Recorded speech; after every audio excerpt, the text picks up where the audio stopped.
السلام علیکم ورحمۃ اللہ وبرکاتہ۔ ناظرین، اس دنیا میں کوئی بھی کس مذہب کا بندہ ہو، کس فرقے کا بھی بندہ ہو، وہ اپنا مذہب بتانے میں اور فرقہ بتانے میں ہچکچاہٹ محسوس نہیں کرتا، اور نہ ہی گھبراتا ہے اور نہ ہی پریشان ہوتا ہے۔ اس دنیا میں ایک ایسا بھی مذہب اور فرقہ پایا جاتا ہے جو اپنا مذہب اور فرقہ بتانے میں گھبراہٹ محسوس کرتا ہے۔ ایک جج تھا، اس نے 4 لوگوں کو بلایا انٹرویو کے لیے۔ جب وہ 4 لوگ اس کے پاس بیٹھ گئے تو انہوں نے پہلے آدمی سے پوچھا کہ آپ کون ہیں۔ انہوں نے اپنا انٹروڈکشن کروایا، اپنا تعارف کروایا، تو انہوں نے کہا کہ جج نے کہا میں آپ سے آپ کا تعارف نہیں پوچھ رہا، میں کہہ رہا، میرے کہنے کا مطلب ہے کہ آپ کا جو مذہب ہے وہ کون سا ہے۔ اس نے کہا جی میں مسلمان ہوں۔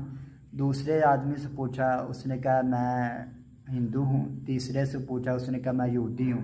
اور چوتھے سے پوچھا، انہوں نے کہا جی میں وہ ہوں۔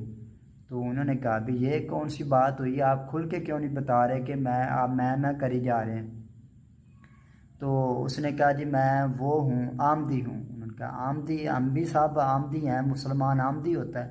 انہوں نے کہا جی آپ اتنے کھل کے بتائیں کہ آپ کا کون سا مذہب ہے، آپ اتنے گھبراہٹ کیوں رہے ہیں اور پریشان کیوں ہو رہے ہیں۔ تو انہوں نے کہا کہ میں جو ہے نا مرزائی ہوں۔ تو میرا یہ آپ کے سامنے واقعہ رکھنے کا مطلب یہ ہے کہ مرزائی جو ہے نا وہ اپنا مذہب اور فرقہ بتانے میں گھبراہٹ محسوس کرتا ہے۔ تو آپ دیکھیں گے کہ اگر چور ہے نا تو اس نے چوری کی ہوگی تو پھر ہی وہ اپنی چوری جو ہے نا ماننے پر اور بتانے پر گھبرا رہا ہوگا، پریشان ہوگا۔ تو اس سے پتہ چلتا ہے کہ وہ جھوٹا جو ہے نا آدمی جو جھوٹ بول رہا ہوگا وہ گھبرا رہا ہوگا۔